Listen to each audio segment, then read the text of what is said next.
Mesdames, Messieurs les représentants des autorités académiques, chers collègues et chers collègues,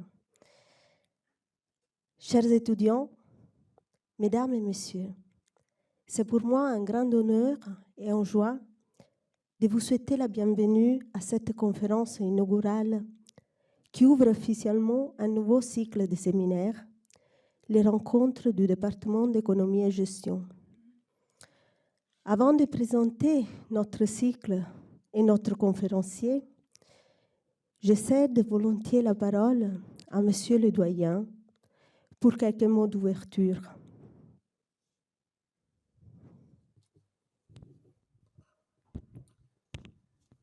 Monsieur le professeur, mesdames, messieurs, chers et chers collègues, je suis très heureux de vous accueillir pour cette conférence inaugurale consacrée au fondement économique du capitalisme politique. Cette conférence inaugurale initie effectivement, comme ma collègue Eleonora Gentilucci l'a rappelé, la première conférence effectivement des rencontres du département d'économie-gestion. Et donc voilà, c'est un réel plaisir pour moi de vous accueillir ici à l'Institut catholique de Paris. Alors permettez-moi, avant d'entrer dans le vif du sujet, une brève précision personnelle. Je suis juriste de formation.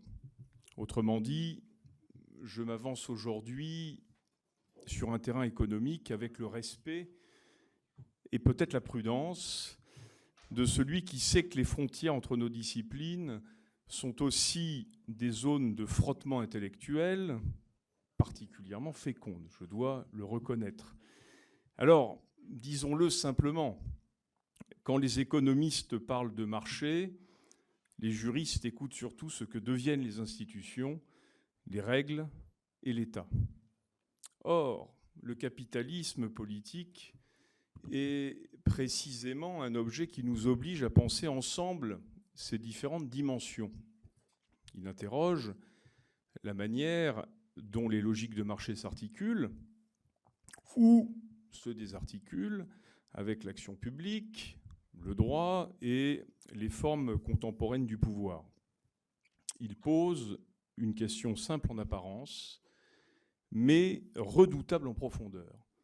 Comment concilier liberté économique, égalité politique et cohésion sociale ? On entend parfois dire que si la société se détourne de l'État, elle sera inévitablement régulée par le marché. Permettez-moi ici une image que nous connaissons tous depuis l'enfance. La chèvre de M. Seguin. La chèvre, c'est la société. M. Seguin, c'est l'État. La chèvre veut être libre, elle s'en va et se fait dévorer par le loup, que l'on assimile volontiers au marché. Cette fable structure encore nombre de nos réflexions et réflexes intellectuels. Tout l'enjeu, et c'est sans doute là que le juriste rejoint l'économiste, consiste à refuser cette alternative trop simple. Nous ne sommes pas condamnés à choisir entre l'État et le marché. Encore faut-il penser les institutions qui permettent à la chèvre de M. Seguin de parcourir les chemins de la liberté sans être dévorée au petit matin. C'est précisément ce type de réflexion que nous avons souhaité ouvrir avec ces rencontres, et c'est un honneur de le faire en accueillant le professeur Mehrdad Vahabi, professeur en économie à l'université Sorbonne Paris-Nord et directeur du Centre d'économie de Paris-Nord, dont les travaux en économie politique portent notamment sur les institutions, la prédation et les formes contemporaines de capitalisme politique. Monsieur le professeur, je vous remercie très sincèrement d'avoir accepté notre invitation et d'ouvrir ce cycle de rencontres. Nous sommes particulièrement heureux de vous entendre aujourd'hui éclairer ces questions qui se situent au croisement du droit, de l'économie et du politique. Je vous remercie de votre attention et vous cède maintenant la parole. Merci, je vous remercie, Monsieur le doyen, pour vos mots d'accueil. Et je tiens à remercier chaleureusement Monsieur le doyen, les autorités de l'ICP pour leur soutien à cette initiative qui témoigne de l'importance accordée à la réflexion académique et à la mission intellectuelle et humaniste de notre institution. Nous passons maintenant à la présentation de notre cycle de séminaires.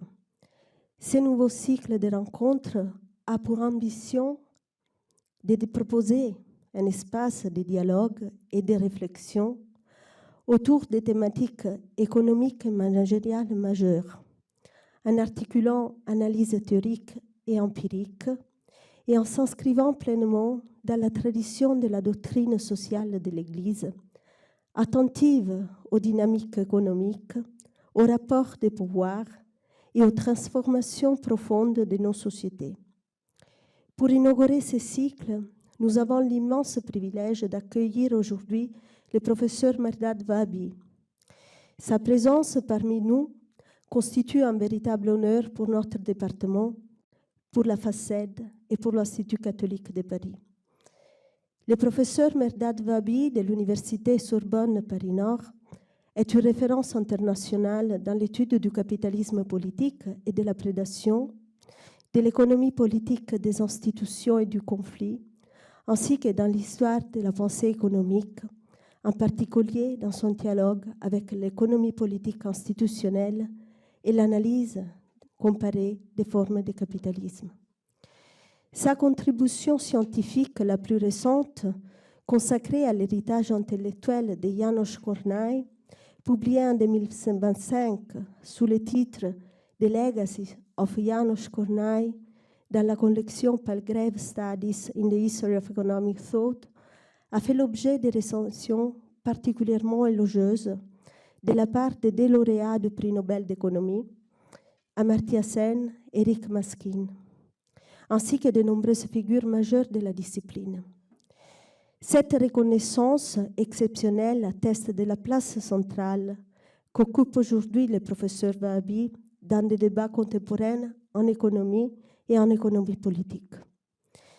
Le professeur Mehrdad Vahbi est également éditeur et membre des comités éditoriaux des revues internationales de tout premier plan, notamment Public Choice, ce qui souligne son rôle structurant dans l'orientation et la diffusion de la recherche économique au niveau mondial. La conférence de ce jour, intitulée « Les fondements économiques du capitalisme politique », s'inscrit dans le prolongement direct de ces recherches actuelles, en particulier celles menées dans le cadre du Handbook of Political Capitalism, à paraître chez Cambridge University Press en 2026. À partir d'une analyse comparative des différents contextes, des États-Unis à la Russie, de la Chine au l'OPEP, il nous proposera une réflexion de grande ampleur sur les logiques économiques, politiques et conflictuelles qui structurent les formes contemporaines du capitalisme. Cette conférence nous invite ainsi à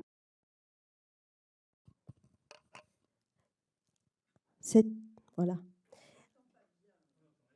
Ah bon. Ah. Cette conférence nous invite à dépasser une lecture purement normative du capitalisme pour en analyser les mécanismes institutionnels profonds, les formes d'appropriation des ressources et les tensions entre marché, pouvoir et démocratie. Elle offre un cadre analytique particulièrement stimulant pour penser les transformations actuelles dans nos économies et dans nos sociétés. Nous sommes particulièrement honorés que cette réflexion inaugurale, d'une telle portée scientifique et internationale, ouvre notre nouveau cycle de rencontres. Elle illustre pleinement l'ambition intellectuelle de notre département et la volonté de l'ICP de demeurer un lieu privilégié de débats académiques ouverts, exigeants et attentifs aux enjeux du monde contemporain. Je remercie très sincèrement le professeur Mehrdad Vahbi d'avoir accepté notre invitation, ainsi que l'ensemble des personnes qui ont contribué à l'organisation de cet événement. Je lui cède maintenant la parole.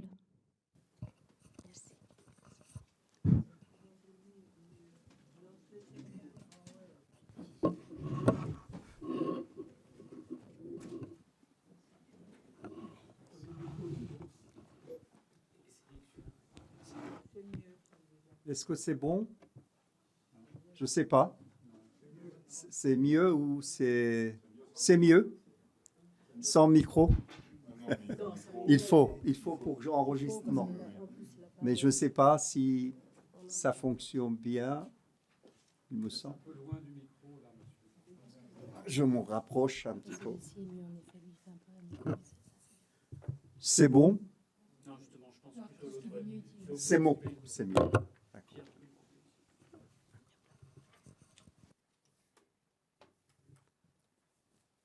Je sais. Donc, je vais essayer de savoir si c'est mieux encore ou pas. Donc, Monsieur le doyen, chère Éléonore, chers collègues et chers étudiants, je suis vraiment honoré par cette invitation. Le thème de mon intervention, c'est les fondements économiques du capitalisme politique. Et donc, il est basé sur un ensemble de références pour aller vraiment au vif du sujet. Je pense que le Handbook of Political Capitalism apparaître en 2026, ça sera le mieux parce qu'il contient plus d'une trentaine de contributions, de chapitres par les grandes, en fait, avocats, partisans de ce concept, et de façon multidisciplinaire, non seulement en économie, mais aussi en Sciences Po, mais aussi en philosophie, qui ont contribué à ce concept.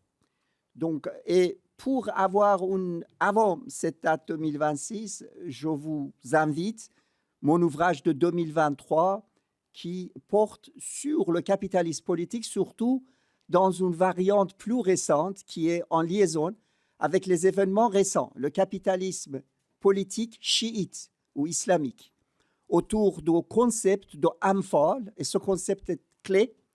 Si vous cherchez sur Internet, vous trouverez que deux éléments. Un, le bombardement chimique des Kurdes par le cousin de Saddam Hussein et une référence à un des sourées du Coran, le souré numéro 8 sur Al-Anfal.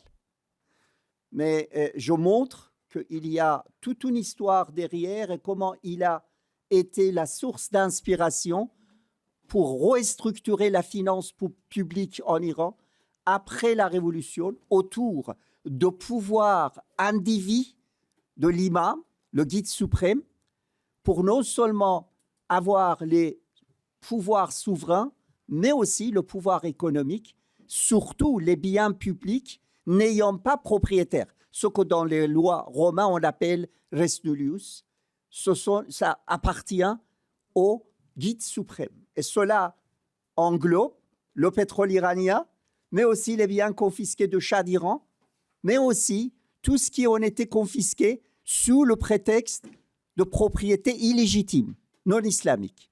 Donc, c'était le fondement de création de toute une institution qu'on les appelle les fondations religieuses et militaires, comme Bonyad Mostazafan et Setad Heyata Ejraïe Farman Imam, les Setad, les Bonyad et le Sepah, le gardien des révolutions.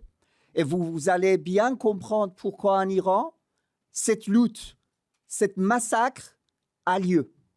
Il ne s'agit pas uniquement d'une idéologie ou une doctrine, mais aussi bien des intérêts économistes. J'ai essayé, à ma part, vraiment très humble, de contribuer à l'éclairage des causes de cette confrontation par le biais de ce concept, Amphal, qui s'inscrit dans le cadre de théologie politique. Et ça, sûrement sur la dimension de l'islam chiite, qui concerne 10% de la population musulmane et pas l'islam sunnite, qui est la majorité de l'islam. Donc, ça, c'est une question simplement pour attirer votre attention, le lien qui existe entre le capitalisme politique et l'actualité. Et cette actualité ne concerne pas uniquement l'Iran. Les gens qui ont utilisé ce concept visent à analyser l'administration de Donald Trump aux États-Unis et surtout les élections politiques aux États-Unis depuis 2010, mais aussi tout ce qui se passe en Russie sous le régime de Poutine, en Chine sous le régime de Xi Et donc, vous avez toute une série de recherches aussi sur le Liban et le Moyen-Orient, les pays exportateurs de pétrole. Donc, l'analyse en termes de capitalisme politique, comme l'analyse en termes de néolibéralisme, ça ne concerne pas un seul pays. Il existe une grande variété. Et dans ce sens-là, ce que je suis en train de vous dire, c'est peut-être une sorte d'avant-goût, amuse-bouche, pour avoir en fait le plat de résistance avec le manuel sur Handbook of Political Capitalism, avec les experts dans ce domaine, sur le plan théorique, mais aussi recherche appliquée. OK, donc commençons par une petite introduction. La paternité de ce concept revient à Max Weber, d'abord en 1905, dans l'éthique protestante, et aussi en 1922, Société et économie. Donc, vraiment, le concept est avant tout l'œuvre de Max Weber. Il a utilisé le capitalisme politique dans un sens bien particulier. Il définissait le capitalisme comme un système autour de la recherche du profit, maximisation de profit. Mais il existait, d'après lui, deux grands canaux, deux grandes voies. Un, recherche de profit maximal à travers les mécanismes de marché. Deuxième, c'est la recherche de profit à travers les mécanismes hors marché. Et par les mécanismes hors marché, il entendait non seulement la politique, mais les partis politiques, la religion, mais aussi les militaires. Donc, tout un ensemble des éléments qui dépassent le cadre purement marché. Et il considérait que le capitalisme politique existait avant le capitalisme de marché. Il existait depuis l'Antiquité, depuis la période de l'Empire romain. Et il présentait le capitalisme politique comme une des causes de l'effondrement de l'Empire romain. Il aussi constatait que l'Empire chinois a vu la part de capitalisme politique. Et pour lui, le capitalisme politique dans la période d'Antiquité était lié à l'économie de guerre dans la période d'Antiquité et les butins qui devenaient la source de recherche de profit et même les premières formes de développement du marché. Il considérait que le capitalisme politique a prolongé aussi tout au cours du Moyen-Âge et il a préparé quelque part le capitalisme moderne. Donc, le capitalisme moderne depuis le 19e siècle, pour lui, c'est un événement nouveau. Et il renvoyait à trois éléments pour décrire le capitalisme politique. Un, c'était le colonialisme. L'autre, c'était les toutes formes de systèmes de plantation forcés. Et troisième, c'était des affaires louches des politiciens. Il citait Crassus, qui avait les esclaves architectes, parce qu'en Rome ancien, il y avait pas mal d'incendies et ces esclaves l'aidaient pour s'enrichir une fois que l'incendie pourrait avoir lieu. OK, ça c'est l'intérêt ancien. Mais qu'est-ce qu'on peut dire pour le capitalisme politique moderne? Et qui a parlé de capitalisme politique moderne? Je pense que je ne me trompe pas si je cite tout d'abord Kolko. Kolko, c'est un historien, économiste, qui a analysé la période 1900 à 1912, ce qu'on appelle Progressive Era, aux États-Unis, pour dire que la genèse de l'État régulateur était associée à un nouveau capitalisme moderne. Cette fois-ci, qui se développe non pas comme antérieur au capitalisme de marché, mais à l'intérieur du capitalisme marché, lorsqu'il existe la question d'infrastructure. Il existe, à mes yeux, ou dans mes interprétations, la question des communs. Les infrastructures, surtout le chemin de fer, étaient un élément de régulation par l'État. Et l'État qui voulait réguler ces secteurs, en réalité, s'est transformé en autre chose. Les régulés ont souvent fait le lobbying auprès de l'État et ils ont devenu les régulateurs eux-mêmes. À vrai dire, la question de régulation a été transformée en une affaire lucrative. Pour ceux qui devaient normalement être régulés, ils étaient ravis de devenir eux-mêmes l'utilisateur de droits pour faire promouvoir leurs intérêts. Donc, la question a été posée depuis l'État régulateur, mais ce n'est pas limité à ça. On a toute une série d'économistes qui ont travaillé sur les États-Unis d'Amérique et j'aimerais bien insister dans toutes les tendances, depuis le marxisme, comme par exemple, vous avez les travaux d'O'Reilly, sociologue marxiste à l'université de Berkeley, et vous avez les travaux de droite américain, des libéraux, comme Holcomb, dans le courant de public choice, un des courants de public choice, qui ont aussi parlé de capitalisme politique. Mais il faut dire que la notion de capitalisme politique, ce n'est pas limité à ces deux sources très opposées, extrêmes. Vous avez aussi au milieu Milanovic, qui a travaillé sur la question de capitalisme politique pour décrire la réalité en économie de transition en Chine, Vietnam et 11 pays en fait asiatiques et africains. Je peux aussi citer Zamit Lucia, qui a beaucoup travaillé sur l'évolution du capitalisme depuis le Covid-19, depuis la crise de subprime et surtout l'accord de G7 le 13 juin 2021 qui a donné lieu de nouveau à l'intervention de l'État. Donc, là, on a beaucoup de travaux ici, contributions. Je serai vraiment sélectif dans ma démarche ici pour vous présenter l'essentiel et ce que moi j'ai rajouté à cette littérature depuis un certain nombre d'années avec mes travaux sur la question de prédation et sur la question du capitalisme. Mais je ne vais pas uniquement mettre le paquet sur moi, je vais essayer de présenter aussi mes collègues. Et là, lorsque je dis mes collègues, ce n'est pas uniquement les économistes, mais les sciences sociales, toutes azimuts, avec toutes sortes de variations, y compris mes collègues juristes. Donc, je pose deux questions principales. Premier, est-ce qu'il existe des fondements économiques dans le capitalisme moderne qui poussent notre capitalisme vers un capitalisme politique? Première question. Seconde question, c'est un petit peu le revers de médaille. Existe-t-il un fondement économique pour que le capitalisme politique, en tant que forme transitionnelle, fait la transition vers le capitalisme tel qu'on le comprend dans le capitalisme de marché? Okay? Donc, je commence par présenter rapidement mon plan d'intervention en deux parties. Première partie, c'est les fondements économiques de capitalisme pour donner naissance au capitalisme politique.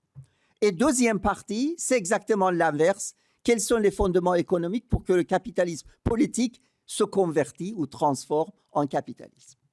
OK. Commençons par le commencement, le premier parti. J'aimerais bien commencer pour donner en fait le résumé de ma thèse, en fait le concept de base. Existe-t-il des fondements économiques pour le capitalisme politique? Et si oui, sont lesquels? Donc, je résume la question. En fait, je réponds en deux temps. Un, l'appropriation dans le capitalisme contemporain dépend de plus en plus sur les facteurs politiques et institutionnels, plus que les facteurs économiques. Donc, ce que je veux dire, c'est exactement l'inverse de ce que Karl Marx a dit. Karl Marx a toujours mis le paquet sur le fondement économique, et pour lui, la particularité, la singularité du capitalisme est que le capitalisme, il y a la plus-value qui découle de processus de production. Ça, c'est l'édifice. Et la superstructure, y compris le droit, la politique, les doctrines, la pensée jouent un rôle secondaire. Je dirais que le capitalisme moderne est tout au contraire. Le plus-value est dégagé par les moyens que Karl Marx appelait superstructure, c'est-à-dire par les moyens politiques et institutionnels, y compris et surtout droit. Ce n'est pas ce qui produit ou dans le processus de production qu'on dégage le surplus, mais plutôt à notre échelle sur le processus d'appropriation qui est au-delà de la production. Et deuxième chose que j'aimerais bien insister, et ça sera compléter mes arguments, c'est que le capitalisme, sa production d'aujourd'hui, est devenue en tant que tel politisée. La production, le produit propre du capitalisme contemporain est politique. Et qu'est-ce que j'entends? On va voir, c'est la production de l'homme par l'homme. Et je vais dire, ça veut dire quoi? La particularité du capitalisme contemporain, c'est pas de produire telle machine, tel équipement, c'est produire l'être humain, reproduire l'être humain, d'accord? Et sous différentes formes. Je vais avoir en fait un panorama devant vous, de l'intelligence artificielle jusqu'aux en fait biologie cellulaire, jusqu'aux préférences des consommateurs. On est en train de recréer l'homme, reproduire l'homme, je dirais même peut-être super-homme ou superman. Et c'est ça la production de capitalisme. Le capitalisme est en train de recréer la société. Et dans ce sens, le capitalisme d'aujourd'hui est politisé plus que jamais. Donc, les deux aspects sont importants. Un, pour la dimension suprastructurelle qui sont la base de capitalisation, je vais le présenter, et d'autre côté, la nature même de processus productif aujourd'hui, c'est la reproduction de l'homme par l'homme. Et les deux sont politisés. Je pense que le deuxième, la première parmi, en fait, en France, qui a eu, à mon avis, la perspicacité et la vision de long terme, la visionnaire, c'était Foucault. Et Foucault, à mes yeux, a jeté une base dans l'analyse du capitalisme comme processus biopolitique de produits. Donc, dans ses interventions au Collège de France 78-79, il a jeté la base de cette transformation au sein du capitalisme. Il n'est pas le seul, mais il y a toute une série de penseurs français qui ont contribué, et je pense qu'à mon humble niveau, j'essaye aussi de voir dans quelle mesure il est vraiment associable à des recherches en économie aujourd'hui. OK, pour cette première partie, je vais étudier 4 questions qui ont été soulevées dans cette partie de débat. Première chose, chez les économistes, une question importante pour le capitalisme politique, c'est d'où vient ce capitalisation politique ou politisation du capital. Certains insistent sur la question de liberté, d'autres sur la question de la démocratie. Deuxième, c'est la notion de capitalisation du politique, et je vais préciser ce que j'entends.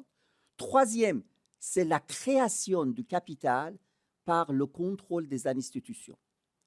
Cette dimension a été sûrement insistée et introduite par Pistor, Catalina Pistor, un des très bons juristes à l'échelle mondiale. Et le quatrième, politisation de production capitaliste. OK, je commence par la question de distorsion de liberté ou démocratie. Première personne que je dois citer, c'est mon collègue, ami, Holcomb, Randall Holcomb. OK, on n'a pas du tout les mêmes idées sur le capitalisme, mais pour lui, political capitalism is not capitalism. So the name is pejorative and inappropriate for the economic system that has produced such a high level of material well-being. La tendance, le courant de la pensée public choice, n'aime pas le concept de capitalisme être associé au capitalisme politique. Ils ont toujours, depuis Tolak, Buchanan, l'école Virginie aux États-Unis, au public choice, pense qu'il existe quelque chose qu'on appelle la société de recherche de rente, Rent Seeking Society. Donc, ça revient au capitalisme de confiance. D'accord? Donc, c'est capitalisme qui est basé sur la recherche de rente. OK. Ils disent, jusqu'à maintenant, c'est une autre société que capitalisme. Capitalisme, c'est un système qui est un élément suprême pour le bien-être social. Il n'est pas ce système qui est tout le temps à la recherche de rente. Sauf que, si dans la tradition public choice, on séparait toujours le capitalisme et le capitalisme politique, et le capitalisme politique était présenté comme la recherche de rente, Holcomb a fait un pas en avant en disant qu'il ne faut pas nier qu'il existe au sein de capitalisme de marché, une tendance qui l'amène au capitalisme politique, c'est-à-dire recherche de rente. Donc, il accepte ça comme un élément. Mais d'où vient cette tendance au sein du capitalisme moderne? Pour lui, c'est clair. Il vient d'une sorte de digression, d'une dérive de l'État régulateur. Comme je viens de vous expliquer, comment l'État régulateur, au lieu de réguler, devient une source de recherche de rente. Donc, il dit que c'est ça. Mais d'où vient cette tendance, cette digression? Pourquoi, en fait, on a cette tendance? D'après lui, c'est parce qu'on s'est éloigné du libéralisme qui cherche un État minimal et on est penché depuis l'État progressif, l'État régulateur, vers une société démocratique. Quelle est la différence entre libéralisme et démocratie? D'après lui, c'est deux. La combinaison est dangereuse. Le libéralisme est basé sur consensus. Démocratie est basée sur la majorité. Et c'est là qui fait le problème. La question est que si on avait un État minimum qui se limitait à simplement établir les règles et surtout défense de propriété, et tout ce qui est des éléments majoritaires qui peuvent faire l'objet d'une démocratie était limité et on ne confiait pas à l'État, peut-être on pouvait avoir un capitalisme pur de marché. Par rapport à cette tendance, à cette vision, on peut penser que la démocratie en tant que telle n'est pas uniquement un problème. Il faut aussi voir comment l'argent, le pouvoir, l'influence de l'argent dans la politique, dans tous les éléments de l'État, peuvent transformer le rôle des institutions en institutions qui servent le capital. Le pouvoir de facto de l'argent est quelque part lié au fait que les contrats juridiques ne sont jamais complets. L'incomplétude des contrats et des règles, comme le montre Hartham-Moore 2008, sont souvent complétées par une pratique quotidienne. Cette pratique quotidienne, c'est private coding of assets. Comment on fait un codage privé des actifs. Donc, on peut se douter si vraiment la distorsion, la source est dans le libéralisme ou la démocratie. La position que je prends ici, c'est plutôt la crise de la démocratie. Le fait que la démocratie est plutôt influencée par l'argent. Le fait que private coding a décidé dans la pratique, à cause de l'incomplétude des règles et des lois, le sort de ce qu'est le capital. Deuxième élément, on vient vers la capitalisation de politique. OK. qu'est-ce qu'on a comme le capitalisme? Capitalisme, c'est monnaie contre argent, pardonnez-moi, capitalisme, c'est argent contre, en fait, marchandise contre argent. Ce qu'on appelle A, M, A'. C'est-à-dire qu'au départ, il faut qu'il existe un capital. Par le capital, on achète une marchandise, non pas pour se satisfaire, pour subvenir aux besoins particuliers, mais pour revendre afin de gagner des profits. Donc, pour donner 3 exemples rapidement, imaginons le pouvoir au XVe siècle. J'achète le poivre et je revends le pouvoir pour gagner beaucoup d'argent. C'était l'affaire de l'Empire vénitien, mais l'Empire portugais. Deuxième moyen, acheter des biens d'équipement, surtout biens de production, de consommation. C'était l'affaire qu'on a fait, par exemple, par Henry Ford et bien d'autres, après la Seconde Guerre mondiale, la base de 30 Glorieuses. Aujourd'hui, un des éléments qu'on achète souvent par l'argent, c'est la politique, l'influence politique. Et l'influence politique est achetée pour créer plus de profit. Cette influence politique est tout à fait différente de ce qu'Adam Smith appelait la politique comme moyen ou condition d'avoir la richesse. Ce n'est pas l'intervention de politique comme un élément de protection de droits de propriété, mais politique pour l'enrichissement. Bien évidemment, les données sont abondantes. On n'a pas grand-chose à chercher depuis 2010. Il suffit de regarder les chiffres que je vous donne très rapidement. Le chiffre pour 2024, pour les campagnes électorales aux États-Unis, 15,9 milliards de dollars, comparé à 2020, qui était 15,1 milliards de dollars. 5 milliards de dollars, c'est ce qu'on appelle black money, ou la monnaie, l'argent opaque, qui appartient à des électeurs anonymes. Donc, Elon Musk, c'est un des... Jeff Bezos, c'est un second, et ainsi de suite. Tout ce qui est les grands digitales font partie de ça. Et qu'est-ce qu'ils font?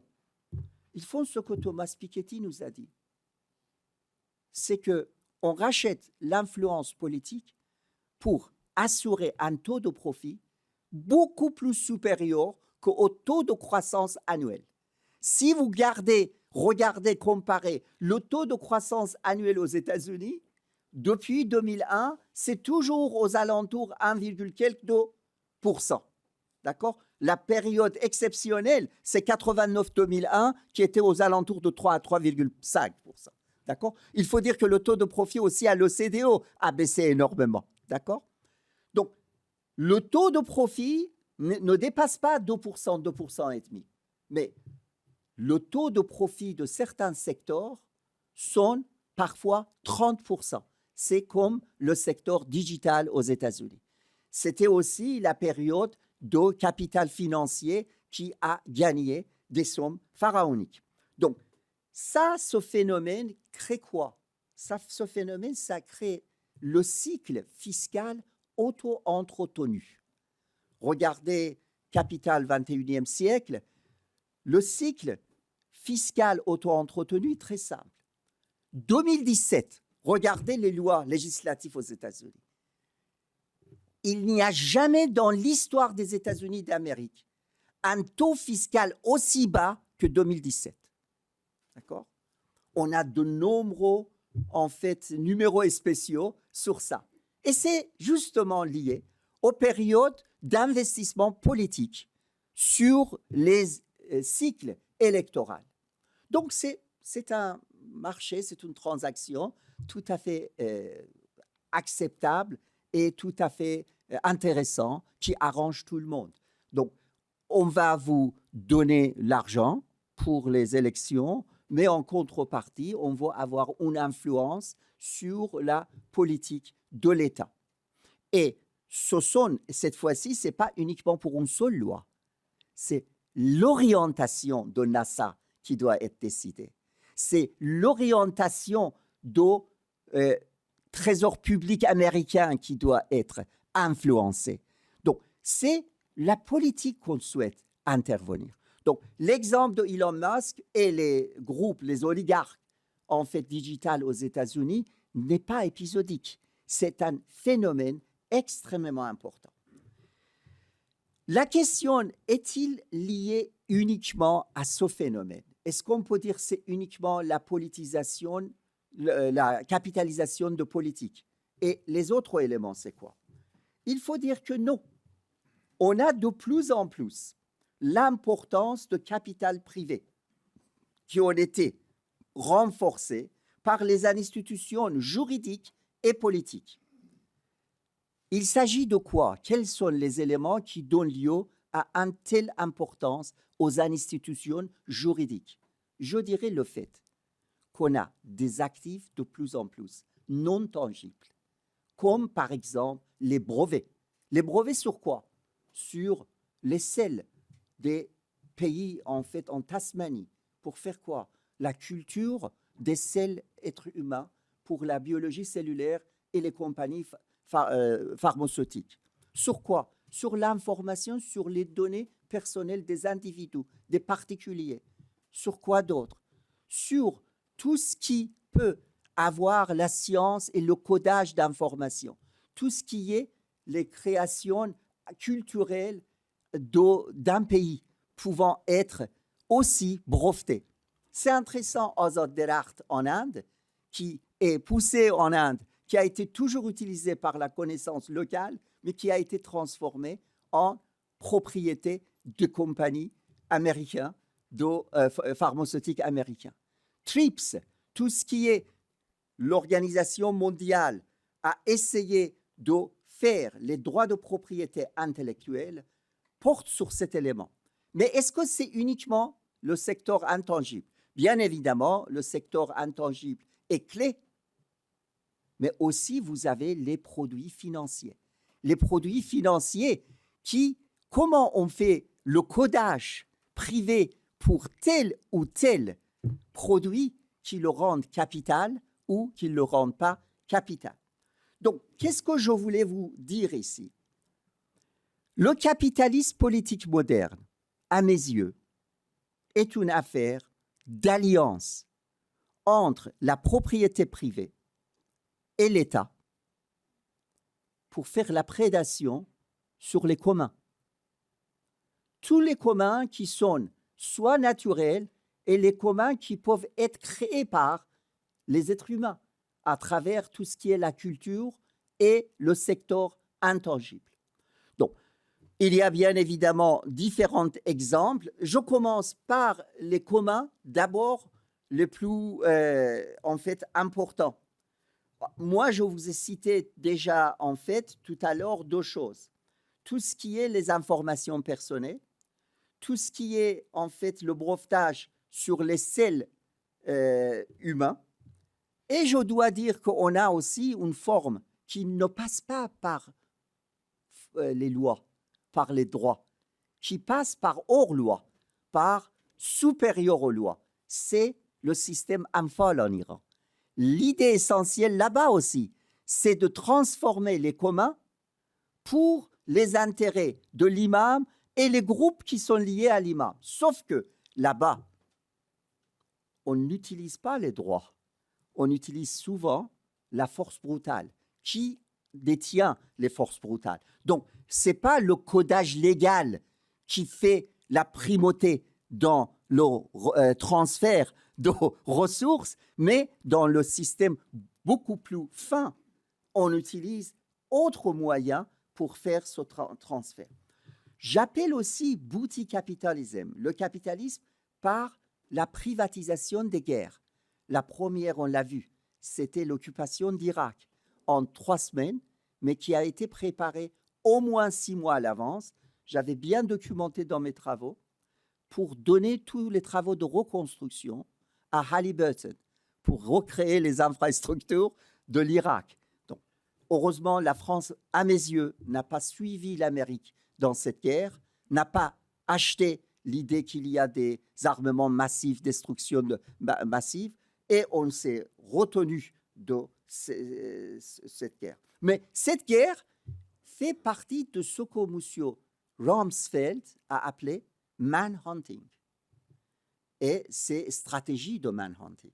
Stratégie de manhunting a des traductions pour Saddam Hussein, pour aussi Gaddafi, pour aussi d'autres pays, ça peut être maintenant Venezuela, c'est manhunting. Donc, manhunting, ce n'est pas uniquement général Noriega. Manhunting, en fait, chercher individu par individu qui sont considérés hors loi américaine. Donc, manhunting ou en fait l'attaque préemptoire, l'attaque préventive, la guerre préventive, d'accord? Ça fait partie de la stratégie. Rumsfeld a dit, c'est une affaire entrepreneuriale. Les États-Unis d'Amérique doivent rentabiliser sa grande armée. Et ça passe par la reconstruction économique. Donc, boutique capitalisme, que disait pauvre, en fait, Max Weber, est aujourd'hui en scène. Je dirais aussi les sanctions économiques. Ne pensons pas que les sanctions économiques, vraiment, c'est essentiel pour punir, sanctionner les fautifs. Non, ça fait partie de guerre commerciale. Monsieur Trump l'a dit clairement. Il faut que la politique commerciale suit la politique tout simple.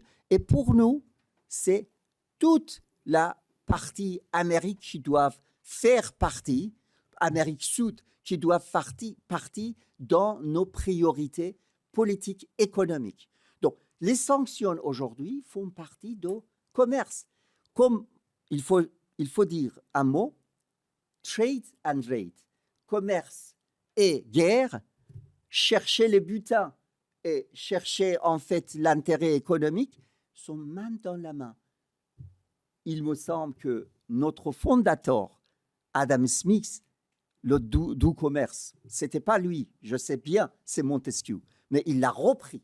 Il a repris le doux commerce, et le doux commerce qui a été prôné par les économistes ne décrit pas la réalité contemporaine. Je vais continuer très rapidement. Je pense que je ne sais pas combien de temps j'ai parlé.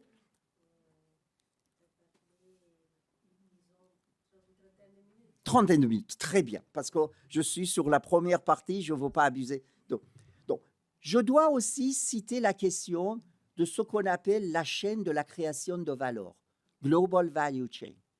Lorsque vous regardez Global Value Chain, vous pouvez mieux cerner ce que j'ai dit au départ. L'appropriation est séparée de processus productifs. Il existe une séparation nette. Prenez poupée Barbie. Poupée Barbie, c'est l'appropriation essentielle par les États-Unis qui donnent les patterns, les schémas.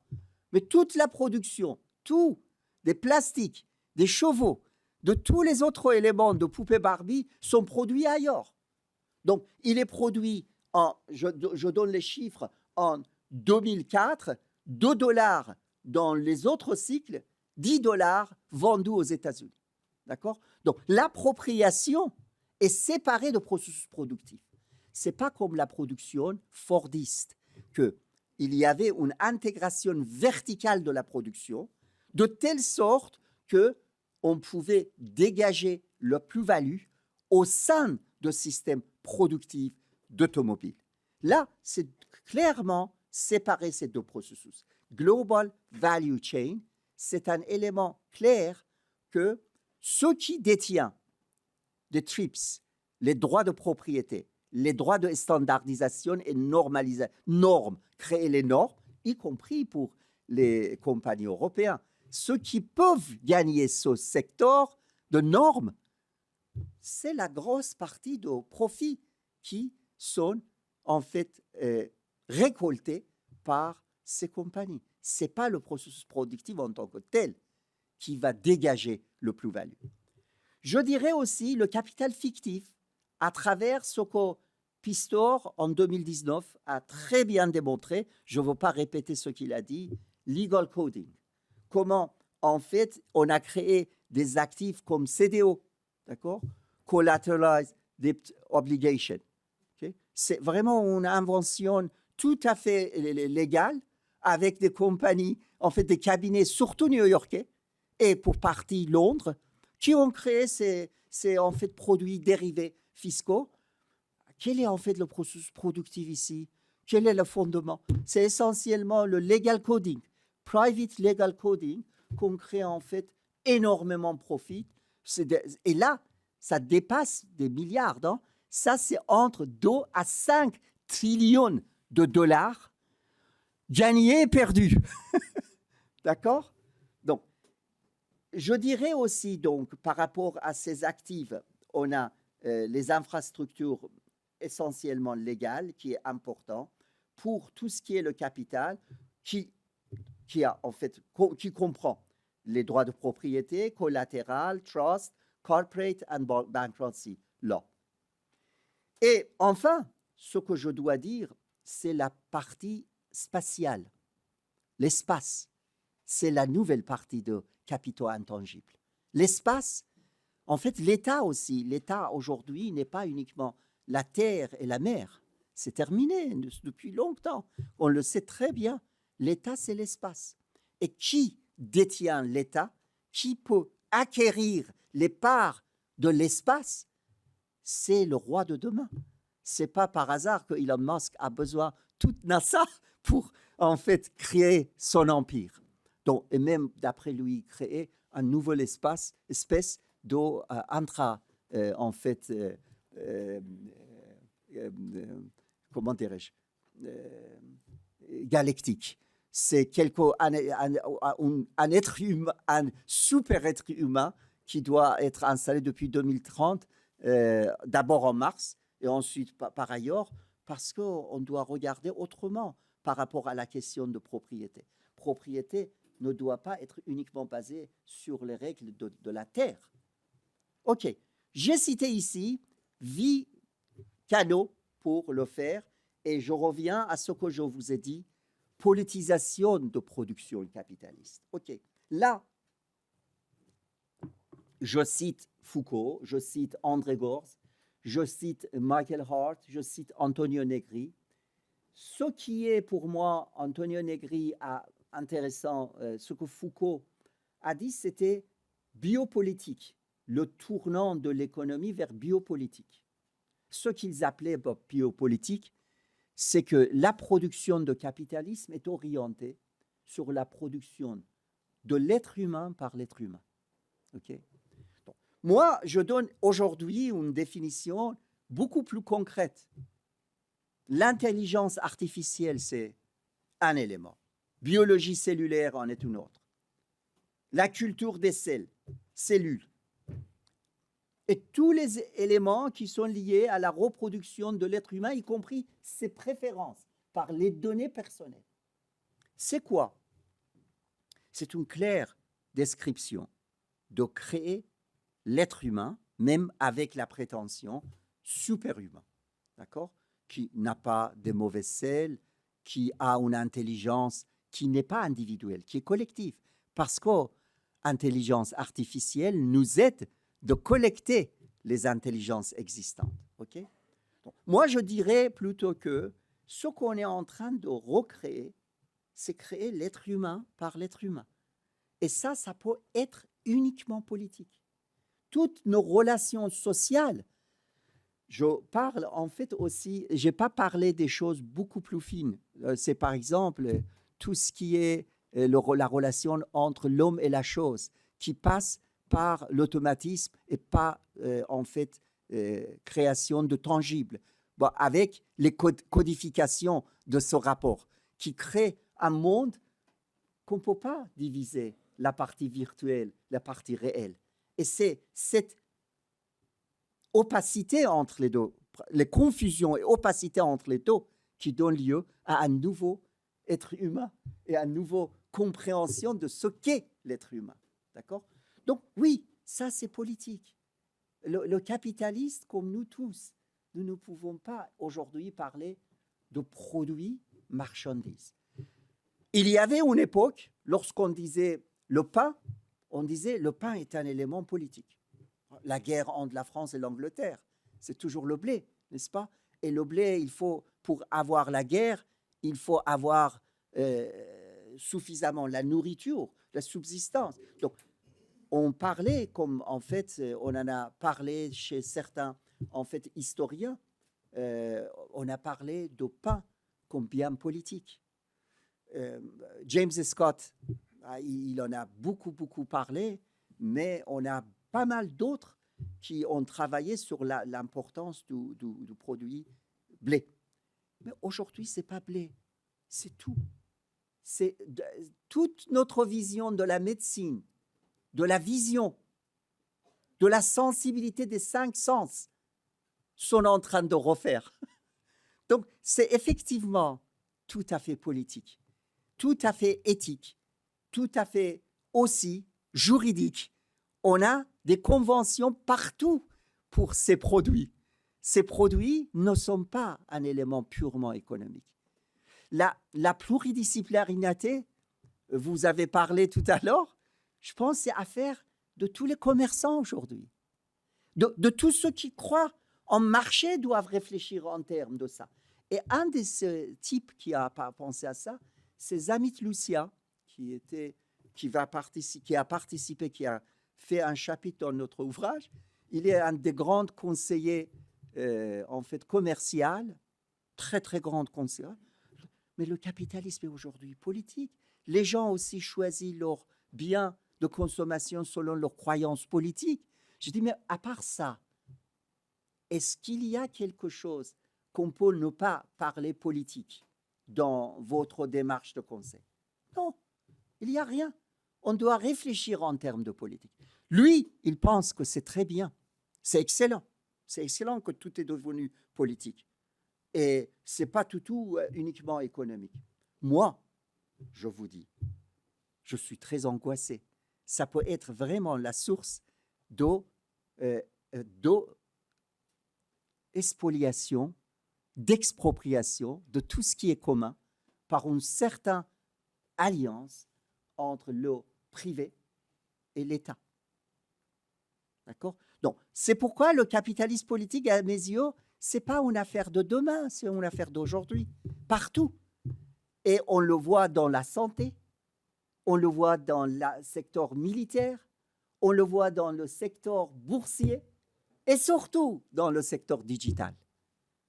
D'accord? Donc, j'arrive à deuxième. Je m'excuse pour vérifier encore combien, pour savoir si je dois résumer la deuxième partie. Combien? Une 32 minutes. Une quarantaine. Donc 20 minutes. OK, je vais essayer de résumer. Donc, la deuxième chose que j'aimerais bien commencer, c'est est-ce que le capitalisme politique pourrait être le pont? Est-ce qu'il y a des fondements économiques? Que le capitalisme politique, à son tour, devient une voie de transition vers le capitalisme tel qu'on le définissait comme capitalisme de marché.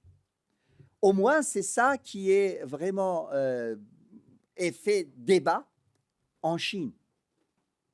Les gens comme Milanovic considèrent que le capitalisme politique est un phénomène de transition pour les pays qui étaient ex-socialistes. Pour aller vers le capitalisme, ils doivent passer une étape, une transition qui se caractérise par une forme de collusion entre l'économie et la politique. Donc, vous avez le Parti communiste chinois, et le Parti communiste chinois aussi a les entrepreneurs privés en Chine. Et on sait, les entrepreneurs privés, c'est justement la génération des étudiants en 1989, hein, Tiananmen. D'accord? J'ai étudié en détail la sociologie des entrepreneurs privés chinois. Ce sont les mêmes qui ont rebellé, qui sont insurgés contre là. Et il y a maintenant une collusion assez intéressante.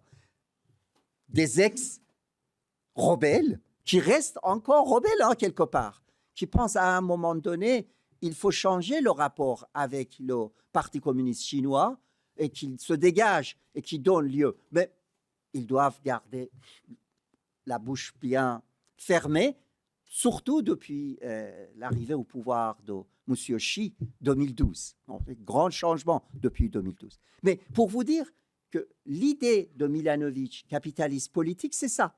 C'est que le capitalisme en Chine n'est pas la même chose qu'en Russie soviétique. C'est plutôt dans la logique de gradualisme, comme on a vu en le régime hongrois. Viktor Orban, en Hongrie, ça représente le capitalisme politique. En Chine, le régime, juste au 2012, tout le monde est d'accord sur 2012, parfois on dit que Xi est en train de changer les règles de jeu. Depuis 1979 jusqu'au 2012, depuis les réformes de Deng Xiaoping jusqu'à l'arrivée au pouvoir de Xi, on pense que oui, c'est effectivement une période qui ressemble à une sorte de transition graduelle dans laquelle on a une sorte de mélange entre un secteur privé, et en Chine, qui a poussé par le bas, pas uniquement par le haut, d'accord, d'abord dans le secteur agricole et ensuite le reste, et avec le parti communiste qui voulait garder le politique. La même chose, bien évidemment, pour la Hongrie, qui était le représentant de ce changement. Bref. Donc, l'idée que le capitalisme politique, c'est une étape provisoire vers le capitalisme. Et certains vraiment pensent que c'est un avenir plutôt optimiste pour la Chine. Imaginons que la Chine passe graduellement vers un système plus régime de droit, régime en fait de droit un petit peu pluralisme, un régime constitutionnel et aussi le capitalisme privé qui prend plus de rôle dans la gestion des choses. Ça, c'est une vision. Okay?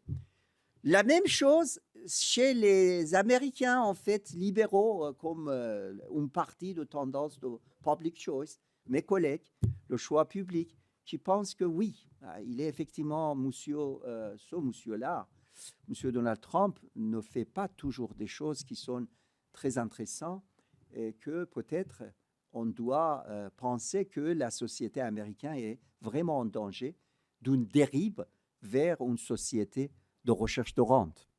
Mais comment faire pour que ce type de capitalisme politique se convertisse en capitalisme de marché, capitalisme libéral?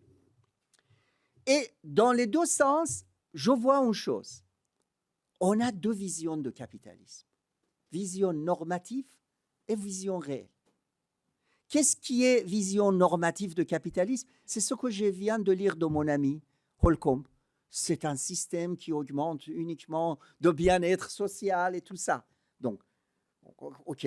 Donc, quel est l'ennemi de ce capitalisme? Crony capitalisme, capitalisme de confiance. Donc, ça, c'est apparemment dangereux. Un petit mot sur la généalogie de ce mot. Ce mot a été inventé en 2005 par un journaliste, George Taber, okay? En 1980. Et il a utilisé ce mot, crony capitalism, capitalisme de confiance, pour décrire le régime de Philippines, Marcos, qui était un régime corrompu et en fait, c'était basé sur clientélisme, sur relations familiales et en fait, il opposait ce régime de Marcos au régime dit avec État développementaliste. Et parmi ces États développementalistes, on citait Malaisie, Hong Kong, on citait Singapour, qui représentaient ces États développementalistes. Il est intéressant de noter qu'en 2014, Economist, le hebdomadaire Economist, a lancé une sorte d'indicateur pour mesurer crony capitalism. Okay? Et on a mesuré, on a trouvé des données extrêmement riches. Et ça, c'était deux facteurs principaux. Selective privileges, social connections applicable to a developmental state. Okay? Donc, social connections, c'est les relations de parenté, de famille, des choses, et aussi les privilèges que le souverain, en fait l'État, accordait à son entourage. Et on a trouvé que Hong Kong occupait le rang 1 de capitalisme chronique. Malaisie, 3. Singapour, 5. Et il est intéressant de dire que notre Philippines avait le rôle 6e dans ce tableau. Donc, je ne pense pas qu'il y a vraiment grande différence entre Malaisie, Singapour et le reste. Pour le capitalisme, qu'il y a un capitalisme qui n'est pas crony, il y a un capitalisme qui a en fait le crony. Non, c'est en fait, quelle est la réalité de capitalisme? Moi, je crois que la réalité de capitalisme, c'est ce qu'on appelle le théorème de cause en économie. C'est que la propriété, il faut avoir le marchandage, et ce marchandage peut faire passer le transfert de propriété des bandits, des voleurs, vers les hommes respectables. Ça fait partie de règles de capitalisme. J'aimerais bien citer quand même quelqu'un qui était vraiment mon mentor, et Eleonora a la gentillesse de le rappeler, vraiment qui, à mes yeux, on n'a pas mieux que lui pour comprendre le système soviétique, c'est Janusz Kornai. Donc, Janusz Kornai, la fin de sa vie, en fait, un an avant son décès, a dit ces phrases. Et il a parlé de ça dans un article qu'il a fait sur la révolution hongroise de 1956. Et il a dit la chose suivante, et j'aimerais bien le lire. Now I see that my expectations about the benefits to come from capitalism and democracy were unrealistic. More than 6 decades later, the image formed in me is much more sober. I know how much injustice and inordinate income inequality is born of capitalism. The institutions of democracy are unable to prevent the abuse of power and corruption, albeit to different degrees in different countries. Je pense qu'il ne faut pas vraiment halluciner ou faire des fantasmes sur la justice au sein de... Il faut d'abord avoir une vision réelle du capitalisme réel. Comme il y avait une époque qu'on créait un socialisme pur, et après le soviétisme, c'est socialisme dans la pratique n'est pas notre modèle, donc ça n'existe pas. Non, regardons le capitalisme tel qu'il existe au lieu de faire de ce genre de fantaisie. Donc, ce que je veux dire, il est vrai que dans le système économique, dans la période de transition, à la fois en Chine, mais aussi en Russie, mais aussi dans les autres pays Europe de l'Est, on a le développement de capitalisme qui est tout à fait mélangé avec recherche de rente, avec des relations des réseaux et avec un rôle important pour tout ce qui est la dimension politique du capitalisme qui donne aussi une alerte à nous, que le capitalisme politique était aussi important là-bas, que la question de la transition n'est pas terminée. Ce que j'aimerais bien dire, c'est, je n'entre pas dans les, comment dirais-je, dans les recettes, comment on peut sortir. Ce n'est pas mon affaire ici, je décris les choses. Ce que j'aimerais bien dire ici, c'est que rate and trade, dans les réalités du capitalisme, sont liés. Donc, dans la théorie économique, on a une vision de tout ce qui est rate, et ça, c'est une jungle hobbesienne. Et d'autre part, on a trade, qui est en fait l'économie de marché. À vrai dire, ils sont ensemble. Et le capitalisme de marché et le capitalisme politique étaient toujours ensemble. Et la question est qu'ils sont à la fois contradictoires, mais aussi complémentaires. La question est qu'est-ce qui domine dans ce système et pourquoi il domine. Donc, je termine avec ça. J'aimerais bien dire quelques mots parce que développer ça sera vraiment une séance entière. C'est que je pense dans tous les marchés, dans tous les biens, il faut regarder deux visions. La valeur, on a toujours analysé le produit en termes de la valeur de marché. Quelle est la valeur de ce produit dans le marché? L'offre et la demande et la croisée des deux qui déterminent la valeur et la quantité. mais il faut aussi chercher la valeur de butin des choses. Chaque chose a une valeur de butin. Et la valeur de butin, on le voit à deux niveaux différents. Lorsqu'on a le potentiel de guerre, imaginez que vraiment, je ne sais pas, hein, le danger de la Russie est autant important qu'après l'Ukraine, il faut faire gaffe. La question qui se pose tout de suite, quels sont les produits que la France doit avoir pour s'affronter, n'est-ce pas? Pour avoir dans une situation guerrière. Ça, c'est la valeur de butin. D'accord? Ça, c'est une chose. Il y a une autre dimension de la valeur butin. C'est la dimension lorsqu'on veut créer un produit, dit comme Foucault a dit, bioproduit politique. D'accord? Politique, bio. Et ça, c'est la reproduction de l'être humain. Combien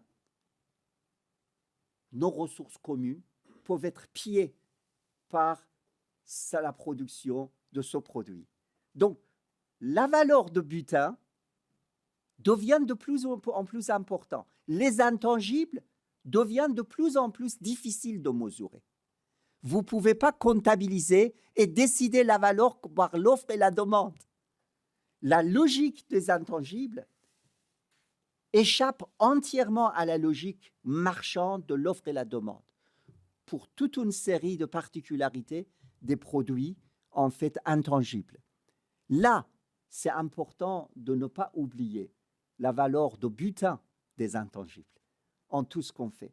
Bref, pour moi, le capitalisme politique est un phénomène qui est lié à la production, à l'heure actuelle du capitalisme, au rôle que joue tout ce que Karl Marx appelait les superstructures, qui, à mes yeux, devient première force dans l'alignement, composition, configuration de ce qu'est capital, et pour définir pourquoi la logique marchande n'est pas seule décideur dans la définition de l'évolution de notre économie, produits alimentaires ou produits culturels.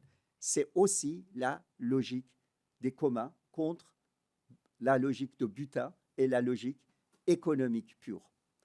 Merci pour votre en fait, patience. Je sais bien qu'il y a énormément d'éléments sur chaque élément doivent être détaillés. Je vous promets que le manuel n'est pas aussi condensé, n'est pas aussi succinct, et il développe dans différents articles les points que j'ai simplement pu évoquer. Merci.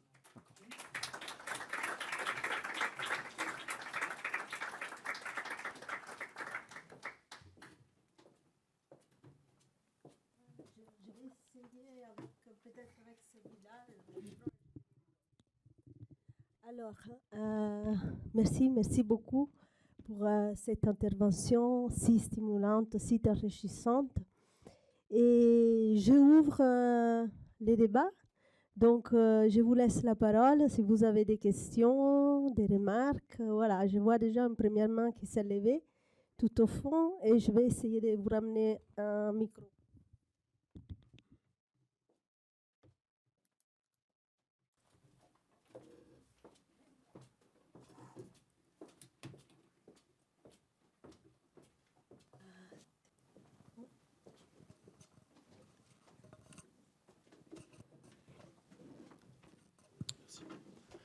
Oui, bonsoir. Merci beaucoup pour votre intervention. Alors, j'ai une première question concernant l'application dans le temps du concept. Si on parle de capitalisme politique aujourd'hui, cela sous-entend qu'il y aurait eu des périodes où ce n'est pas le cas, ou moins le cas. Est-ce que vous pourriez nous dire, selon vous, à quelles époques le capitalisme n'était pas aussi politique ? Il y a une deuxième chose sur laquelle je voudrais revenir, c'est vous mentionnez Robert Brenner. Moi, j'ai l'impression quand même que vous ne donnez pas assez de poids à des facteurs strictement économiques qui expliquent qu'on passe dans un... J'enlève le micro. Ah, ok, ça va. Oui, est-ce que... Est-ce qu'il y a un écho? Ah, je sais pas. Oui, donc je voulais dire... oui, je sais pas, comme ça peut-être. Est-ce qu'il n'y a pas aussi des raisons économiques au passage à un capitalisme politique, c'est-à-dire le fait que dans l'économie productive, dans l'économie réelle, il y a moins d'investissements qui sont rentables. Et du coup, eh bien, il y a de plus en plus d'agents économiques qui cherchent à accroître leurs profits par des moyens extra-économiques. Bon, voilà, en gros, dire qu'on n'est plus dans l'âge d'or du capitalisme d'après-guerre et que maintenant, pour obtenir des profits... voilà, il y a des travaux, par exemple, sur le cas de la France aussi, hein, le fait que les entreprises obtiennent des baisses de cotisations sociales, des baisses de charges. Bon, ça, c'est un moyen aussi d'accroître les profits, mais c'est une autre question. Raison strictement économique.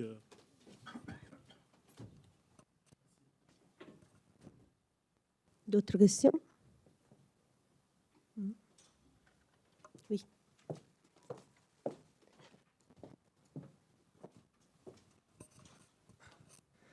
Merci.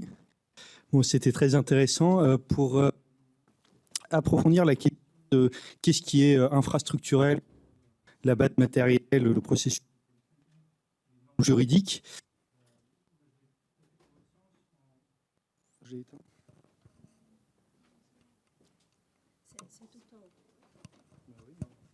Allô?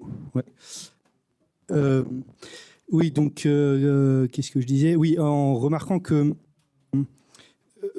effectivement, la question de l'appropriation plus que de la production me paraît centrale, et du coup, le rapport social de l'actionnariat plus que du salariat directement. Et ça, quelque part, c'est quelque chose qui est entièrement défini par les normes juridiques qu'on met en place. C'est l'article 1832 du Code civil qui va définir la société civile ou commerciale en lui donnant une personnalité juridique, alors que c'est une fiction juridique, c'est un être collectif qui va assurer la production, mais qui va avoir son patrimoine propre, sa capacité à signer des contrats, à agir en justice, etc., parce que c'est une personne de droit privé. La manière dont elle est instituée par le droit, parce que c'est bien un acte souverain de l'État qui va l'instituer, c'est pas juste un contrat privé entre 2-3 personnes, puisque l'ensemble de la société doit le reconnaître comme une vraie personne morale. Et donc, la manière dont c'est institué par l'État donne tout pouvoir aux apporteurs de capitaux, et donc fait que l'institution de l'entreprise est entièrement mise au service de l'accumulation du capital, avant toute autre finalité qu'on peut rajouter. On peut rajouter un peu de RSE, etc., mais c'est toujours subordonné à ça. Et ça, c'est vraiment la capture institutionnelle. Donc, c'est peut-être un peu différent de ce que vous disiez, parce que c'est pas un capitaliste particulier qui va acheter de l'influence politique pour capter de la rente pour lui, mais c'est quand même, en ce sens quand même, c'est les normes juridiques instituées par l'État qui assurent que l'accumulation du profit est toujours l'objectif central de l'économie, et ça fait en termes de capitalisme un capitalisme politique.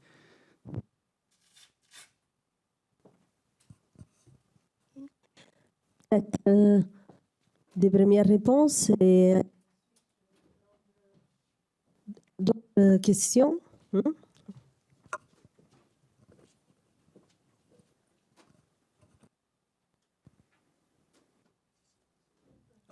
Je peux parler. Okay. Donc, les deux questions qui sont posées, la deuxième, vraiment, ce n'était pas une question, mais plutôt d'apporter certains éclairages sur le processus, que ce n'est pas uniquement private coding, mais aussi l'intervention de l'État, bien évidemment. Mais on peut bien dire que, tout d'abord, par rapport à tout ce qui est des produits dérivés financiers, clairement, tout passe d'abord par private ordering.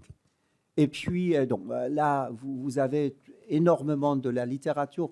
Ce n'est pas ce que je viens de dire, ce n'est pas le mien. Je n'ose pas de dire ces choses-là sur un domaine qui n'est pas le mien, sans d'abord vérifier si c'est ça ou pas. Mais bien évidemment, c'est par la suite, et l'État est très facile et très acceptable, c'est-à-dire l'État, l'influence vient de private ordering.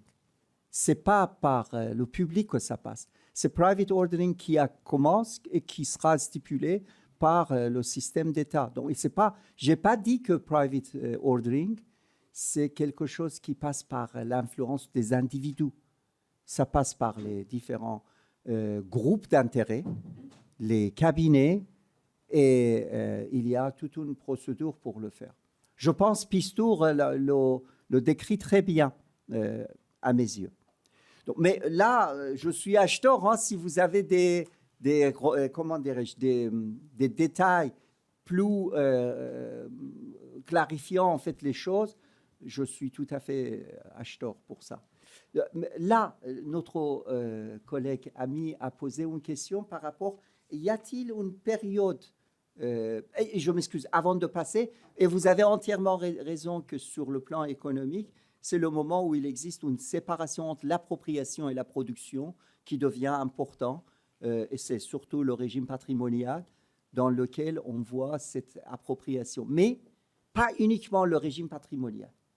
On le voit également pour tout ce qui est en fait le produit basé sur droit de propriété intellectuelle, le rôle que les États-Unis d'Amérique depuis 2012 ont joué dans l'Organisation mondiale de commerce pour imposer ces règles, et c'est aussi valable pour l'Union européenne sur la définition des normes et standardisation qui ont joué ce rôle-là. Par rapport à la question que vous avez posée, la première question est très claire, c'est que est-ce qu'il y a des périodes que le capitalisme politique a eu un rôle particulier, ou est-ce qu'il y a des périodes où il n'y a pas de capitalisme politique? D'accord? Non. Il y a deux questions. Le capitalisme politique existe depuis toujours. Pour moi, capitalisme politique, c'est en fait la séparation capitalisme politique, capitalisme de marché, c'est une séparation qui pourrait avoir lieu après 19e siècle, mais avant aussi, on a le capitalisme politique. Et pour ça, pour le rôle, et qu'est-ce que j'entends par le capitalisme politique? J'utilise la notion qui a été en fait promue par deux personnes qui pour moi sont importantes. Un, c'est Max Weber, c'est la recherche de profit par les moyens hors marché, mais aussi Braudel. OK? Donc, à mon avis, en fait, Braudel est extrêmement riche parce que le capitalisme chez Braudel, ce n'est pas capitalisme comme Karl Marx. Pour Braudel, capitalisme, c'est la troisième étape dans un bâtiment à 3 étages qui commence par la civilisation matérielle qui dépasse au surplus, et ensuite, c'est la partie monétaire qui est, pour lui, au départ, capitalisme par le produit luxe. Capitalisme, en fait, à distance. En fait, lorsque le ratio entre la valeur sur le poids est très élevé, donc on fait, comment dire, j'ai cité intentionnellement le poivre pour faire un clin d'œil à lui. Donc, la guerre entre le Portugal et le Venise sur le poivre, c'est un phénomène extrêmement important, décrit par lui et aussi par Frederick Lane, qui est en fait le grand patron de Douglass North. On cite Douglass North, on oublie Frederick Lane. Donc là, en fait, il décrit clairement comment les rois ont joué un rôle. Et moi, je rajoute pas uniquement le roi, mais aussi la papatie, la papauté, qui a joué un rôle dans comment dirais-je, dans le commerce et le développement. En fait, Avignon, en fait, la civilisation liée, en fait, le rôle qu'Avignon a joué dans le développement de la finance publique, c'est un chapitre extrêmement riche pour tous les économistes de voir qu'est-ce que c'est le capitalisme politique. Pas politique au sens uniquement de l'État français, mais aussi la papauté. Comment il pouvait avoir un rôle dans ce que, d'ailleurs, Max Weber l'appelait comment? Il disait, les 3 formes, les 3 sources de légitimité de pouvoir sont charismatiques, c'est traditionnel et c'est rationalisation. Regardons dans Max Weber, qu'est-ce qu'il entend par la bureaucratisation, rationalisation? Il fait référence à Avignon. La finance publique, comment il a été né de façon sécularisée lorsque la pauvreté était en fait là le rôle. Et comment on a établi un système parallèle de fiscalité entre fiscalité liée à l'État, France, au système de l'État dans l'État. Ok, je ne veux pas entrer dans les détails pour vous dire que dans ma vision des choses par rapport au système politique ou le capitalisme, c'est ça. Mais production, bien évidemment, c'est important dans ce que vous dites, dans une période du capitalisme, mais la période récente. Qu'est-ce qui est important que, si le capitalisme politique existait toujours, pourquoi je le cite maintenant? Parce que le capitalisme politique n'était pas toujours aussi dominant. C'est depuis Brenner, vous avez cité Brenner, non? Brenner, c'est un marxiste. En fait, il a fait un travail où pour ça, et j'aimerais bien vous dire, il a été incendié par New Left Review. Son travail par Riley et Brenner, et je respecte énormément. S'il y a un historien marxiste pour qui j'ai vraiment grande estime, c'est Brenner. Et Brenner dit qu'on ne peut pas comprendre Donald Trump, c'est son travail, dernier numéro de New Left Review 2022, c'est cette thèse, il s'appelle cette thèse, Brenner et Riley. Riley, d'ailleurs, il va faire un chapitre dans notre manuel, qu'il dit justement cette idée-là, qu'on a acheté la politique pour faire un cycle fiscal auto-entretenu. Et les deux citent Thomas Piketty. D'accord? Pour faire quoi? Pour dire que c'est un phénomène nouveau aux États-Unis depuis 2010. Okay. Ça, ce qu'ils disent, moi, je tâche tort et je dis que la conception en termes de capitalisme politique est transversale. Vous avez cette conceptualisation chez les marxistes, mais remise en cause par le courant dominant chez le marxiste. Frédéric Durand parlait de féodalisme moderne, en fait, incendié par New Left Review, parce que ça ne rentre pas dans la logique de quoi? Qu'est-ce qu'il a dit, Cédric Durand? Cédric Durand a dit en fait que, ah oui, il y a une chaîne de la production de valeur dans laquelle la partie appropriation est séparée, il y a une ségrégation entre la partie appropriation et production. Et ça ressemble plutôt au féodalisme, parce que la plus-value n'est pas accaparée dans le processus de production. OK? On est tous contre. La même chose pour quelqu'un comme Holcomb. Holcomb dit « Political capitalism est une réalité aux États-Unis actuels ». Les collègues, en fait, public choice, mais il ne faut pas utiliser le terme capitalisme. Hein. Le terme capitalisme, c'est un terme sacré. Et il ne faut pas le lier avec une société basée sur la recherche de rente. Donc, ce que je suis en train de dire, c'est que, d'abord, le capitalisme politique, c'est une façon de regarder les choses qui est transversale, qui n'est pas liée forcément à un courant. Les différents courants ont pris la position. Et j'aimerais bien aller jusqu'à dire que ce qu'on voit par rapport au cycle politique, et c'est ça qui est important, ça ne se limite pas à ça. C'est encore une partie. C'est la partie, en fait, visible de l'iceberg, qu'on voit par les élections, les campagnes électorales aux États-Unis et son impact sur le niveau de taux de fiscalité. Ce qu'on doit voir, c'est vraiment la partie de capital intangible. Et c'est tout à fait économique. Capital intangible n'est pas moins économique que de capital tangible. Vous pensez qu'en fait, le fait qu'on ne fait pas plus de postes, qu'on fait courriel, c'est moins économique que envoyer le courrier par courrier par le poste? C'est tout à fait économique. Oh, notre cell phone, elle est moins économique que en fait, l'ancien téléphone qu'on prenait normalement. C'est économique, purement économique. Et quel est l'impact de cette économie intangible sur toute une série de choses? La même chose, je dirais. c'est le capitalisme financier.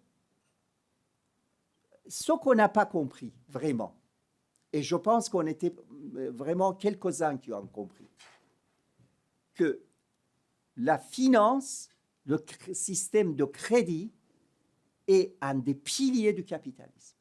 Schumpeter l'a bien compris. Karl Marx n'a pas bien compris ça. Il n'y a pas cette définition dans Marx.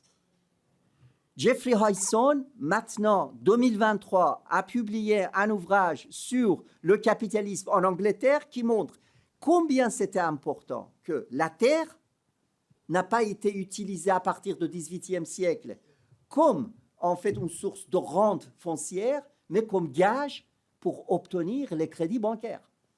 Et combien, en fait, le crédit est un des éléments clés de développement du capitalisme. Maintenant, la crise de 2008-2009, ça ne nous épargne pas de voir combien ce capitalisme est lié à tout ce qu'on appelle les produits financiers, soit options, soit dérivés.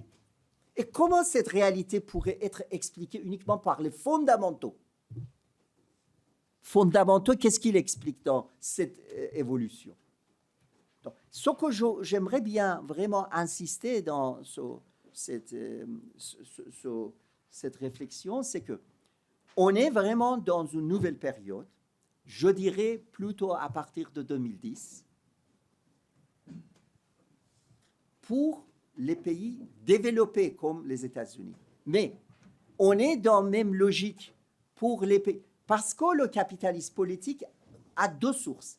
Ça peut commencer par la souveraineté, ça peut commencer par la propriété. D'où il vient, par le haut ou par le bas. Dans les pays pétroliers, ça commence par la souveraineté. Vous avez d'abord le pouvoir politique, ensuite vous rachetez la propriété. Aux États-Unis, c'est l'inverse. Ça vient par ceux qui détiennent la propriété, qui rachètent l'État. Donc, ces deux courants, le courant en fait historique ou capitaliste politique au sens ancien, existait avant. Mais il est de plus en plus modernisé depuis 2010. Et c'est là qui est le danger. Et je pense que réflexion en termes de néolibéralisme, à mon avis, est datée. C'est ça que je suis en train de dire. La réflexion en termes de néolibéralisme depuis 2008, depuis la crise financière, et surtout Covid-19, et je dis en fait, depuis la réunion de G7 en 2021, 13 juin 2021, ça change les dons par rapport à ce qu'on est en train de dire. Là, consensus de Washington 1989 disait « L'État est un problème, le marché est solution ». G7 nous dit « Non, l'État est encore une solution ». Mais le problème n'est pas que l'État est une solution ou non, mais c'est quoi le rôle de l'État avec le capitalisme et quel est le commun? Une bonne partie de la société civile est concernée. Nos biens communs sont concernés. Et les communs ne peuvent pas être réduits à l'État et au privé. C'est ça ce que j'aimerais bien tirer l'alarme quelque part. Je donne la parole à vous. Oui, je voulais vous demander si, en considérant la société comme un ensemble de pauvres et de riches, ne faut-il pas que les pauvres bénéficient des mêmes règles, en particulier de ce que vous appelez la valeur de butin, et pas seulement comme un sentiment, mais comme une réalité tangible?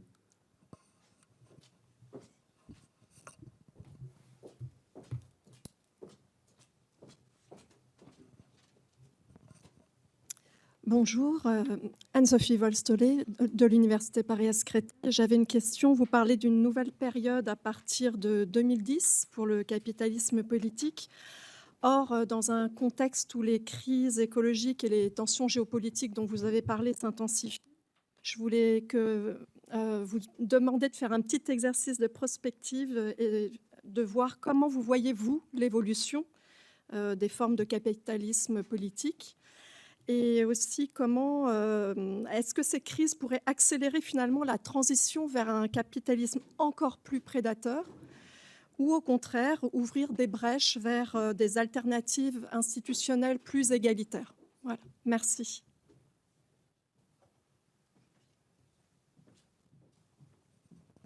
Merci.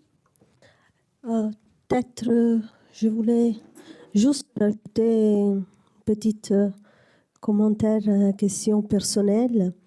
Et en particulier, ton analyse de la distorsion de la démocratie met bien en évidence, non, le décalage entre l'égalité juridique, hein, qui est formelle, et les inégalités de pouvoir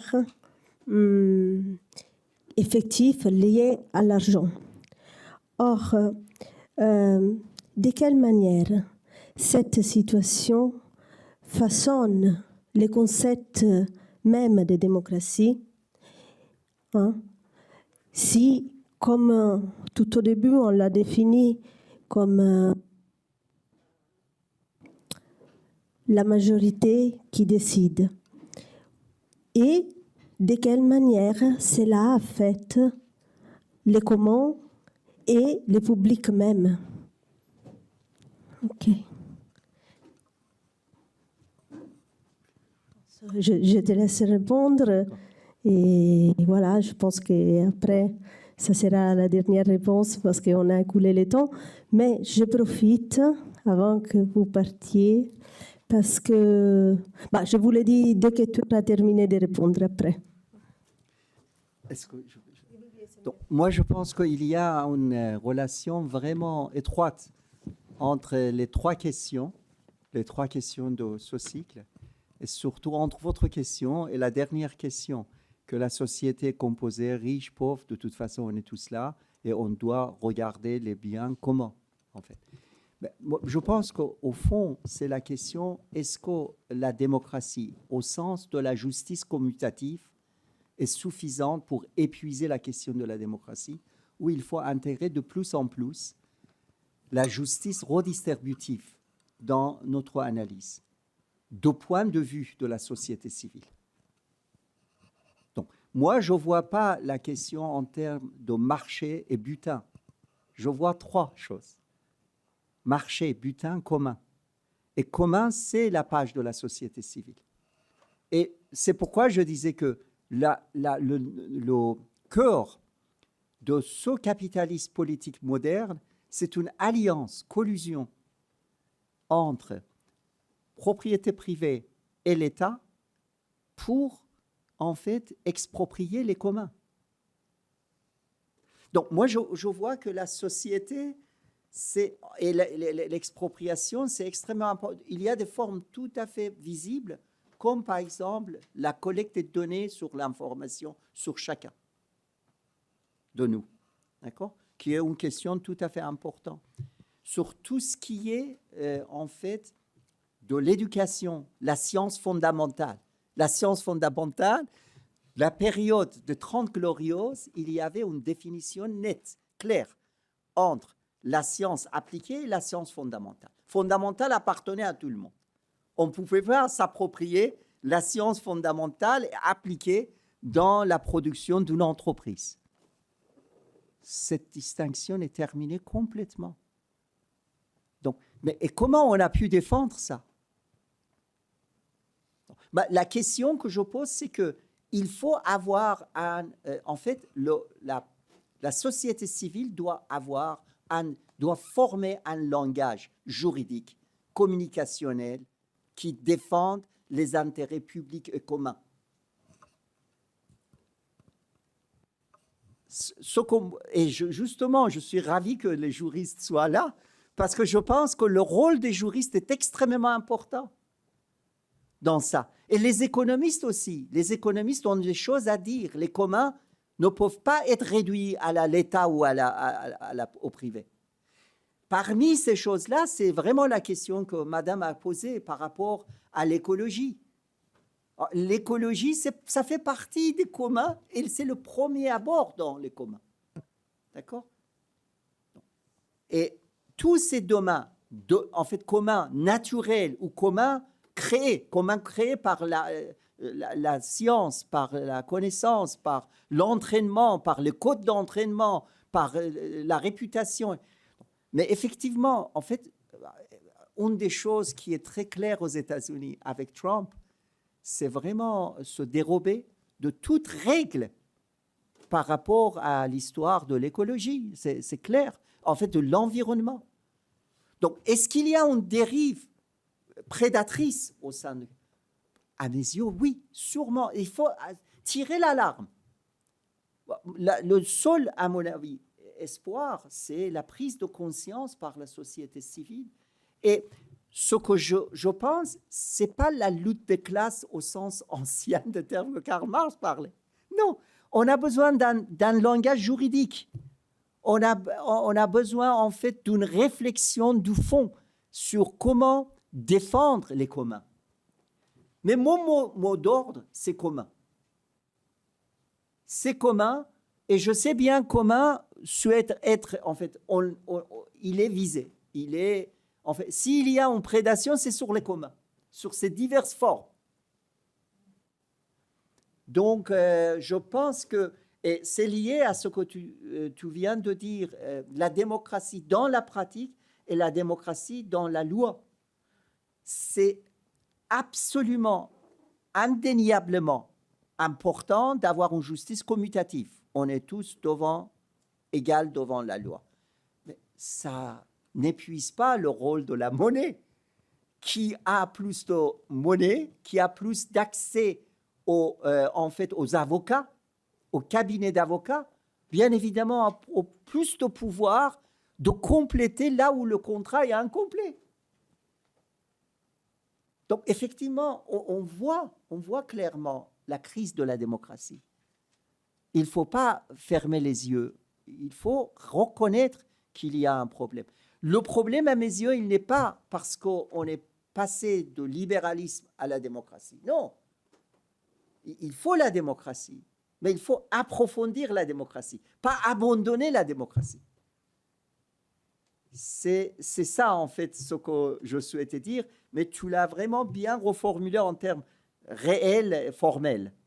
Et donc, réel, c'est vraiment de redéfinir les jeux et redéfinir les cartes, et surtout par rapport à ce qui appartient à tout le monde.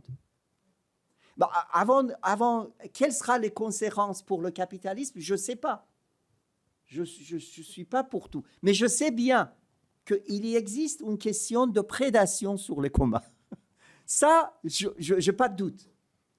Et il faut, en fait, résister face à ça. Je sais bien que dans cette histoire-là, ce n'est pas aujourd'hui le néolibéralisme uniquement. Non, non. C'est vraiment bien clairement un capitalisme politique qui est en train de faire. Et il me semble, et je répète, que l'idée de Foucault et pas mal d'autres dans les années 70 sur le biopolitique dans la production de l'être humain par l'être humain est aujourd'hui vraiment le cœur de la production capitaliste. Donc, la production capitaliste n'est jamais aussi politisée qu'aujourd'hui. Donc, cette tendance de capitalisme politique trouve une force économique extrêmement poussée. C'est ça que je voulais dire. Mais évidemment, ce n'est pas inéluctable, ce n'est pas quelque chose qu'il n'y a pas de solution. Il faut exister des solutions et il faut réfléchir ensemble par rapport à ça. Moi, simplement, je décris ce qui, à mon avis, est vraiment nouveau au sein de ces tendances. Merci beaucoup. Merci beaucoup à vous tous.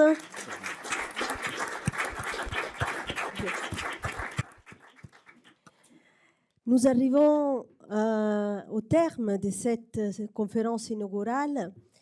Les échanges qui ont suivi l'intervention du professeur Vaebi ont montré toute la richesse et la profondeur des questions abordées aujourd'hui, qu'il s'agisse des relations entre le capitalisme et la démocratie, du rôle des institutions, ou encore des formes contemporaines de prédation et d'appropriation. La conférence que nous avons entendue offert un cadre analytique particulièrement stimulant pour penser les transformations actuelles du capitalisme, tout en ouvrant de nombreuses pistes de réflexion pour les travaux à venir. Je tiens à remercier très sincèrement le professeur Mehrdad Vabi pour la clarté, pour la rigueur et la portée de son exposé, ainsi que pour la qualité de l'échange avec le public. Je remercie également l'ensemble des participants pour la présence et leur intervention, les autorités. Je suis enfin heureuse de vous inviter à poursuivre ces échanges de manière plus informelle autour d'un cocktail, d'un petit cocktail apéritif qui se tiendra dans la salle P6, 106. P106. C'est juste au fond de la cour. Hein? P106. P06, pardon. P06. Voilà, je vous envoyais ailleurs, il n'y avait rien, ça c'est sûr. Bon, je vous remercie et je vous donne rendez-vous à la prochaine séance qui se tiendra le 10 février de ce mois et vous trouverez comme d'habitude dans les sites et dans les réseaux toutes les informations. Encore un grand merci. Merci encore, Mehrdad. Merci.